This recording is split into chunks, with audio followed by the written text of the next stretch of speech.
Толщина, которую легко отпиливать. Больше, к сожалению, будет тяжелее.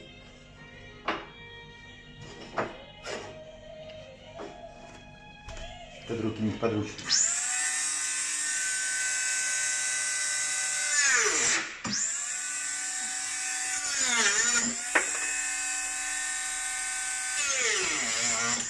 В общем, зачем мы это вообще делали? Мучили? Просто так деревяшки? Нет.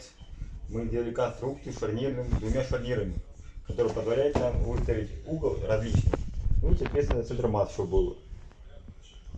Чтобы это дело не падало. Можно выставить любой угол для любого направления. Ну, двигать в сторону легко. Все.